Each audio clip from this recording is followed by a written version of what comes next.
Salut les amis de eSport TV gars, merci encore de la confiance renouvelée, merci de wéy di like, merci également de wéy di abonner, de baisser les commentaires. Les gars, donc on va aussi parler de beaucoup d'actualités aujourd'hui, mais dañuy commencer ben sujet boo xam ça touche le Sénégal. D'abord, malheureusement, équipe nationale du Sénégal dafa amaat yeneen cas Covid-19 yoo xam ne gis nañ ko ci li nga xam ne ci équipe nationale bi. Donc ñii di waa CAF comme 48 heures avant chaque match ñoom dañuy dem saytu état de santé joueurs yi def test PCR ñoom nag test PCR bi ñuy def il s'est avéré que amna ay joueurs sénégalais yo xamné ñom dañoo am li nga xamné mom moy Covid 19 te du ñoom kese mais on va revenir sur ça après pour parler d'autres cas mais équipe nationale Sénégal seen bopp ñom actuellement selon les informations joxaguñu turu yenn joueur la mais bañ défé test bi il s'est avéré que comme ni ma ko waxee am nañu am Covid te ñom tay dañoo waroon dem ce stade Bandioum bi nga xamné fa lañu wara jouer ñom ak Zimbabwe dem def fa seen entraînement finalement dañoo décidé tok fa nga xamné moy hôtel Togidor Garden fi nga xamné moy hôtel bi ñu dal ci terrain bi ñu doon entraîner côté bobu ngir wéyal seen entraîné et il se peut même selon les informations que j'ai eues que ne kii di Aliou Cissé moom sax conférence de presse am da koy mujjee def par visio maanaam du sax dem pour conférence de presse bi rencontrer ñi nga xam mooy journalistes yi par visio la koy defee loolu aussi di nekk un coup dur pour l'équipe nationale du Sénégal gannaaw ba nga xamee ne on a des joueurs yoo xam ne déjà ñi ngi woon Sénégal ak staff technique bi ndax dañoo amoon jàngoro bi di mbas mi ñu ñëwaat aussi am na yeneen joueurs yoo xam ne am nañu mbas mi donc ce serait un coup dur pour l'équipe nationale du Sénégal et on espère que du yenn cadre parce que aussi déjà on a Nampalys Mendy qui manque à l'appel et que Nampalys il était pressenti pour être titulaire moom sax mën nañu am nañ ñu ko mën a remplacer aussi mais si les cas s'avèrent être donc vrai ba ñu gis joueurs yi ko am on espère même bu fekkee ne souhaité wuñu kenn mu am Covid mais on espère que du su yenn joueurs cadre yi et dafa commencé di inquiéter Covid bi mi ngi commencé def ay ravages et ay temps Maroc maa ngi ko doon joxe information bi ne leen Maroc dafa yóbbu 5 tonnes de nourriture yóbbu staffam yóbbu ay serveuram yóbbu léppam ñenn ñi commencé woon di rey sax mais je pense que li ma waxoon rek dañoo jël bonne décision parce que ils ont prévu tout ils ont déjà prévu situation bi moo tax ñu isolé wu am seeni organisation bu ñu am en interne ngir mën a préserver équipe bi ngir mën a wàññi risques yi parce que mbas mi mën na dal ku nekk xamoo fu muy jugee donc moo tax mu dangereux mais ñoom ils ont essayé d'amoindrir les risques et que ñañ fa yóbbu ñëpp dañ leen defal test PCR balaa ñu laa yóbbu xool ndax amoo Covid bi et tout et ce n'est pas la seule équipe il y a une autre équipe boo xam ne également elle est touchée par cela équipe boobu mooy équipe bu Burkina Faso ñoom ñi ngi ci poule bi nga xam ne moom mooy poule A. Poule A bi ñu nekk ñoom la ak Cameroun Cap-Vert ak Éthiopie ñoom nag dañoo def déclaration ne ñoom dañuy soupçonner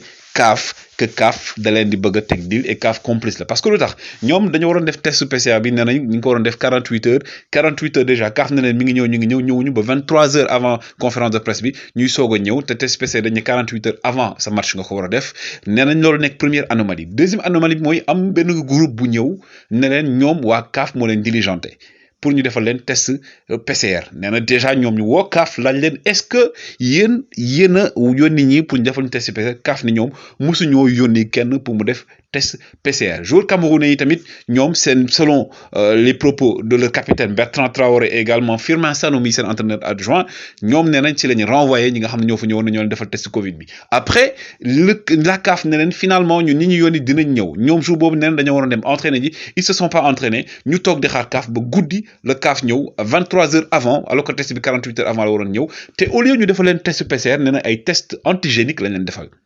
parce que dafa am test PCR am test antigénique léegi test PCR bi ñu leen defal nee nañ boobu lañ ne test antigénique bi ñu leen defal si lañ ne dafa am seen yenn cadre yoo xam ne dañoo seen yenn joueur bokk yoo xam ne dañoo am Covid ñoom nag waxuñu ndax cadre lañuy cadre yi la wala du cadre yi parce que tamit stratégie la ñoom dañoo war a daje Cameroun entre autres moo tax ñu wax loolu donc pour préserver un peu l'anonymat par rapport ak la ñu war a teg mais Bertrand Traoré ñaawlu na loolu Firmin Sano ñaawlu na loolu nee na lu ni mel warta am ci li nga xam mooy footballu Sénégal bu ñu demee ba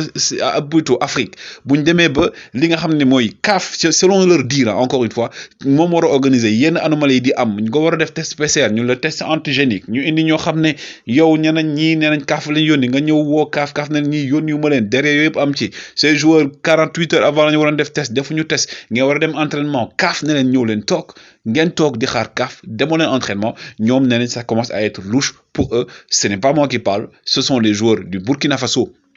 qui l'ont dit te ñoom nee nañ instant lu ñuy xaar déjà mooy na CAF fexe ba anomalie yooyu bu fekkee nañ ñu tayuñu ko mu bañ a am parce que loolu day discréditer li nga xam ne moom mooy CAN bi mais également day remettre ay soupçons remettre des soupçons ay inquiétudes si joueurs yi nga xam ne joueurs africains yi daf mel dañuy jéem favoriser Cameroun ñoom loolu la ñu wax ce sont les dires toujours de Bertrand Traoré beneen chose nee nañ nañu wax ñan ñooñu ñëwoon fa en premier ne leen ñoom kaafa la ñu ne ñoom ñooy ñan pour quelle raison ñu ñëw fa ak la ñu ñëwee donc yeneen détails yooyu noonu ñoom loolu la ñu bëgg lijjanti et ça commence à être louche en tout cas. On espère que tout ça va rentrer dans l'ordre, mais Bertrand Traoré mom ñaawlu nako, le capitaine donc du Burkina Faso, le joueur donc que vous connaissez hein, mom joueur bo xamné il a joué à Lyon, il joue en Angleterre. Donc mom actuellement il a dit cela. Mais ce n'est pas également tout hein. Parce que aussi amna benen équipe bo xamné cas bi peut-être cas insolite ou pas mais waxon na Gabon ñom ils sont habitués entre autres ñom parfois di nek toujours dans des scandales déjà c'est un capitaine nga xamné mom moy Pierre-Emerick Aubameyang mom ak yenen joueur dañ né ñom dañu am Covid information yi génn ci presse ñu né ñom dañoo démon ben genre regroupement ben fête lañ démon fa lañ amé Covid takku ñoon masque takku ñu len wa fédération gabonaise démonté nañ lool mais ñom bañu ñëwé hôtel bi nga xamné wa CAF fa lañ leen dalal ci Cameroun ñom dañ né duñu nek hôtel bob parce que hôtel bi douche yi day xéñ c'est ce qu'ils ont dit maintenant est-ce que loolu la prétexte bobu lañ joxé est-ce que ñom tamit dañuy méfier wu de la CAF on ne sait pas en tout cas c'est les informations que je voulais donner concernant le Sénégal quand j'aurai beaucoup plus d'informations sur le nom de joueur et tout je vous le donnerai en tout cas gars yi woy leen di like woy leen di abonner ça se passe toujours sur la famille eSport TV jaa ngeen jëf